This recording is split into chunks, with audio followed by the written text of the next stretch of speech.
Welcome back to my KEEPUP channel. The stark naked rendezvous in a Mayfair Turkish bath that saw the BBC's debonair ex-royal expert strike a secret deal to protect his rapist boss Mohamed Al Fayed, Guy Adams investigates. Towards the end of October 2008, Mohamed Al Fayed found himself in trouble. Deep trouble. A 15-year-old employee at his famous London department store, Harrods, had gone to the police, claiming that he'd subjected her to a sexual assault. The girl alleged that a few months earlier, Al Fayed had instructed her to visit the boardroom. Once the door was closed, he'd started hugging me, getting touchy and feely, and rubbing himself against me before forcibly inserting his tongue in her mouth. The teenager told detectives that she'd wriggled free from his clutches, only for Al Fayed, who was then aged 79, to grab her breasts. Officers from Operation Sapphire, Scotland Yard's Sexual Crimes Unit, had duly interviewed both the girl and her appalled mother. It turned out the leathery billionaire first recruited his alleged victim to work in Harrods when he'd spotted her on CCTV shopping there. At the time, she was just 14. He'd then groomed her via endless calls and messages, evidence of which remained on the girl's telephone. On October 22, Al Fayed voluntarily attended Twickenham police station to be questioned under caution. The following day, the retail mogul's very worst fears were realized. The Daily Mail revealed he was under investigation for sex crimes. We reported that inquiries were continuing. But dodgy tycoons of Al Fayed's standing don't take these sorts of things lying down. Instead, they fight back, usually by instructing blue-chip lawyers to threaten news outlets. His chosen attack dogs, in this endeavor, were Shillings, a highly combative law firm who these days are best known for representing the noted feminists Prince Harry and his wife Meghan. They fired off a furious letter to the Mail, alleging that our coverage of the girl's claims was defamatory, a breach of Al Fayed's human rights, and demanded as a matter of urgency you provide to us the identity of the article's source. Simultaneously, Al Fayed got his media spokesman at the time, Catherine Whitty, to stand in front of Harrods and read out a statement claiming he vehemently denies wrongdoing and is confident his name will be cleared. The Mail, of course, refused to reveal its sources. But other outlets were more or less silenced. Virtually nothing was heard about the affair until 5 months later, when the CPS, which was being run by one Keir Starmer, decided the Harrods owner would not be prosecuted, arguing there was no realistic chance of conviction. Case closed, as they say. Until this week. For on Thursday, that girl, going by the name Ellie, appeared on a BBC documentary that showed Al Fayed to be a prolific sexual predator who for more than 3 decades used wealth and status to abuse girls and women on his payroll. More than 20 told the corporation how he'd assaulted them, with 4 saying they'd been raped. Some 13 were attacked at 60 Park Lane, a block of flats adjacent to the Dorchester Hotel. 9 were attacked by Al Fayed in Paris, either at the Ritz Hotel, which he owned, or his private home, Villa Windsor. Others were targeted on business trips to the Middle East, or at his villa near Saint-Tropez, where Princess Diana stayed during her ill-fated romance with his son, Dodi. Their shocking claims shed new light on a man who was hagiographically portrayed by Netflix in a recent series of The Crown. It painted Al Fayed much like high-profile former BBC journalist and royal correspondent Michael Cole sought to portray him, a sort of lovable rogue cruelly victimized by snobs and racists in the British establishment. Yet Al Fayed's revolting peccadillos were, in certain circles, an open secret, kept hushed by a motley array of security guards, lawyers, publicists, and even doctors. One guilty party was Al Fayed's head of security John McNamara, a gun-toting former Metropolitan Police officer who led a team of around 40 bodyguards. One of them described him to the BBC as a nasty piece of work skilled in the dark arts. One victim, who went to the press with her allegations in 1995, told the BBC she was threatened by McNamara, who died 5 years ago. He said I wasn't to be involved in the article, and if I went against his advice, he knew where my parents lived, she said. Another recalled being placed under surveillance by McNamara's team after Al Fayed attempted to rape her. I believed that because I had said no to Mohammed, they were keeping tabs on me to make sure I wasn't telling anybody.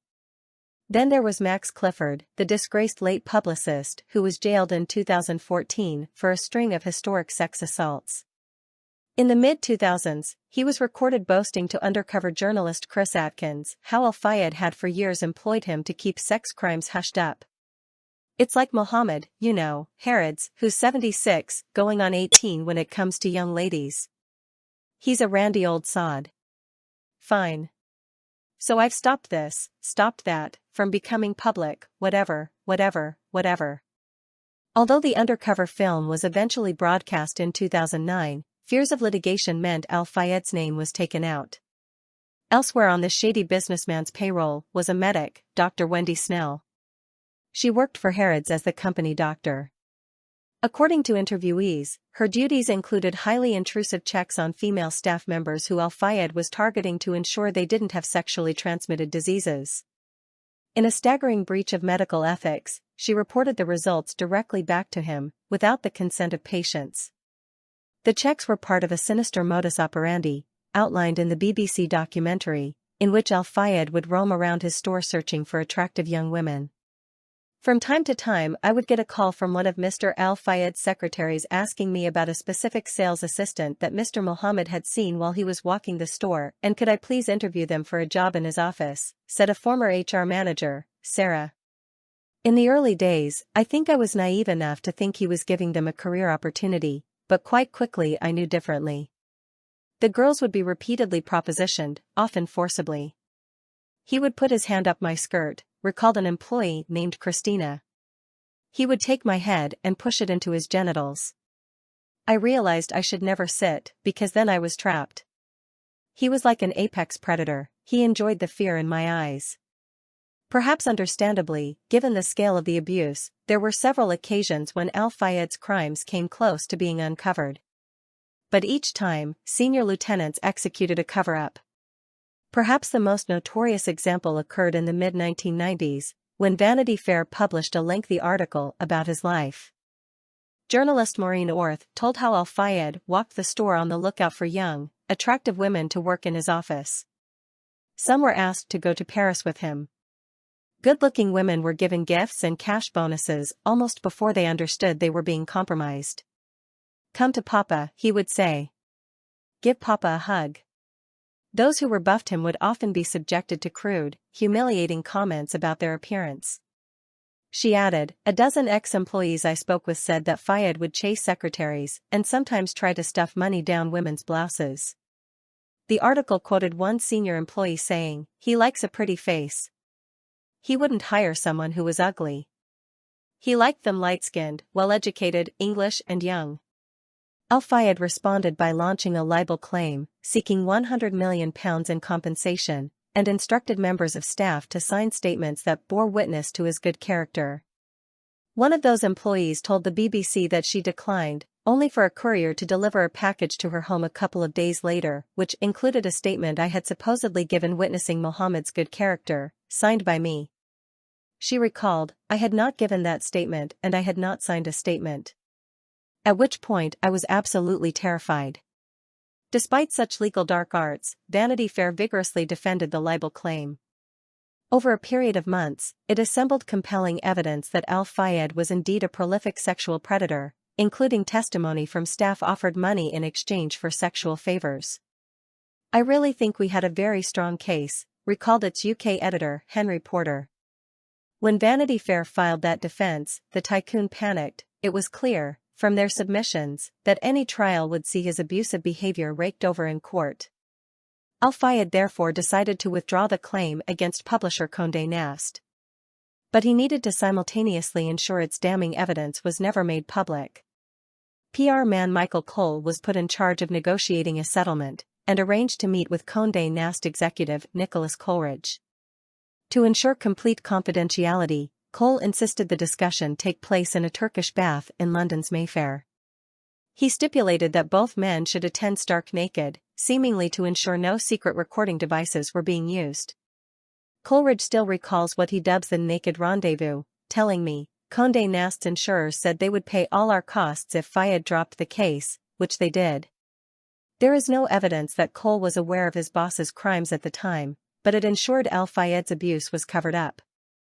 Similar tactics were used by Al Fayed to hush up claims by a former employee named Gemma, who he'd assaulted while wearing a silk dressing gown at Villa Windsor in the late 2000s. Gemma subsequently purchased a dictaphone and recorded a number of their unedifying conversations before suing for harassment. She was swiftly offered a substantial financial settlement in return for agreeing to shred all transcripts and destroy the tapes. Someone from the Harrods HR department was there to witness it, she recalled. The second time Al Fayed's abuse came close to being exposed was in the late 1990s. An ITV series called The Big Story broadcast a documentary called Sex, Lies and Audiotape in which 4 employees alleged that they were groped and promised lavish rewards in return for sex. It also told how female staff were being sent to a private clinic for STI tests. A former Harrods lawyer, Francesca Betterman, said, "I think he organizes medicals for any girl that he takes a fancy to, just on the off chance that he might succeed." One victim told ITV, "He used to touch me, touch my bum or touch the back of my legs, anything. And he made me feel really upset and angry. He made me come into his office, and he started abusing me and holding me and saying if I had sex with him he would give me anything I wanted." Another woman, identified as Miss X, claimed, "He would come and grope me and make obscene remarks about my sexual life, my private parts." She added that Al Fayed once tried to pay her bonus by stuffing cash down her bra. At the time, a Harrods spokesman dismissed the allegations. And while that didn't stop the show being broadcast, it was overshadowed by Dodi Al Fayed's 1997 death in the Paris car accident in which Princess Diana also died. A decade later, Al Fayed's abuse made headlines for a third time, via the aforementioned 2008 police investigation. When the CPS decided not to prosecute, Al Fayed issued an typically shameless statement via PR chief Whitty. "The investigation has reached an obvious and proper conclusion," it read. "But I have to ask why it took so long and why it was handled in such a way as to cause me and my businesses the maximum degree of damage. This should never be permitted in a democratic society." Whitty, who is nowadays Catherine Spence, a senior staffer at lobbying giant Maitland, doubtless shared the remarks in good faith. But it wasn't the last time she would be conned by Al Fayed into issuing false PR statements. In March 2010, for example, she told journalists, "We are happy to confirm that Harrods is not for sale and is not being sold." 2 months later, the store was flogged to Qatari royals. To her credit, Spence apologized this week, saying she was absolutely appalled and horrified to learn full details of the 2008 case, saying, "My heart goes out to Al Fayed's victims." But we digress.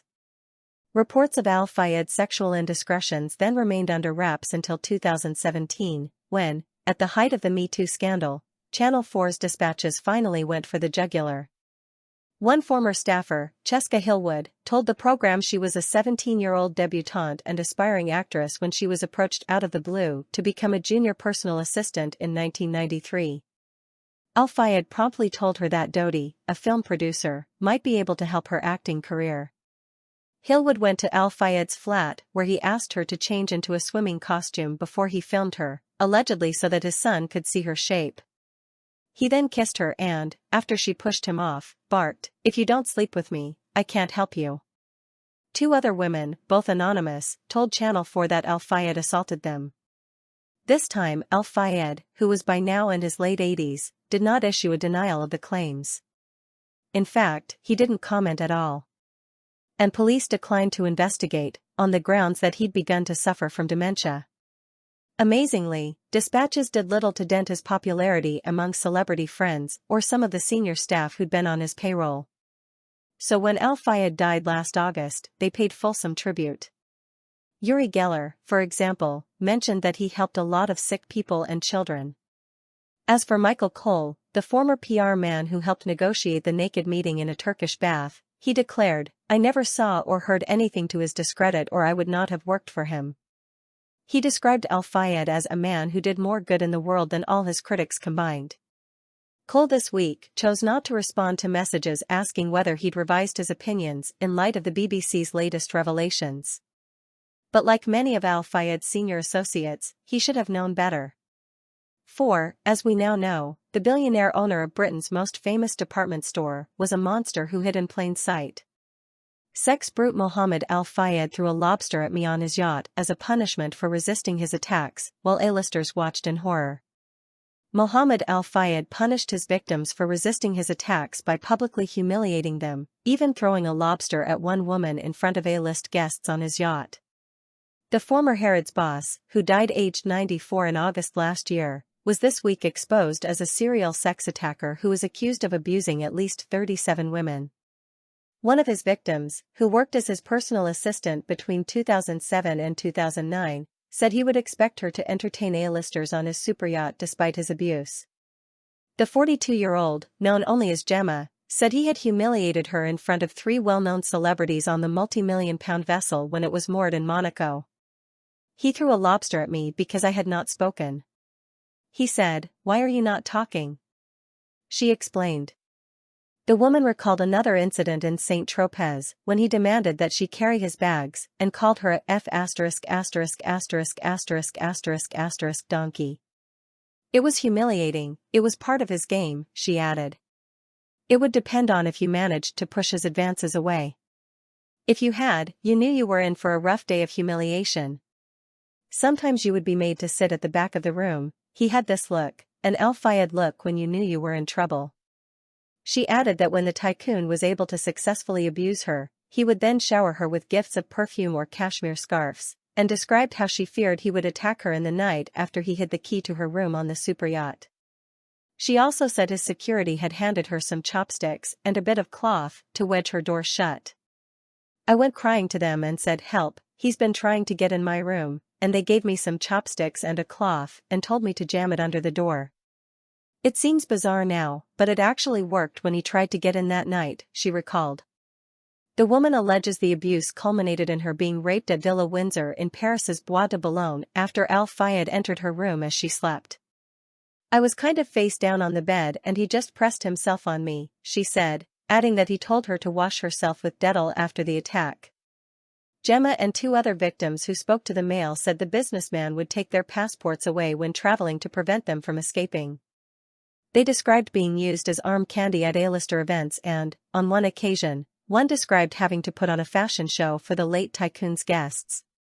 The women also said he used his son Dodi's luxury Paris apartment to target young victims, despite his lavish mansion and the Ritz, which he owned, being nearby. Lindsay Mason, 55, who worked for Al Fayed in 1989 as a PA, said he brutally attempted to rape her at the French residence. It is believed Dodi romanced Princess Diana at the same property. The couple were said to have been heading there on the night of their deadly 1997 car crash. Miss Mason told how she was violently attacked in the flat, which she said had a maze of doors after being flown there on his private jet with 3 celebrities. "I went there for one night and no one else was there," she said. "I remember there were many doors that locked behind you. They said it was to keep us safe, but I know now it was to stop us from escaping." The then 20-year-old sustained several injuries as she managed to ward Alabama Fayed off before barricading herself in one of the many bedrooms. Another victim, Catherine, who was sacked after she repelled one of his attacks, described how the businessman would humiliate her at work by ripping open her blouse. Al Fayed would also force her to have her lip waxed and her hair straightened because he hated her brown, curly hair. Source: dailymail.co.uk. Please like, share, and subscribe. Thank you for watching.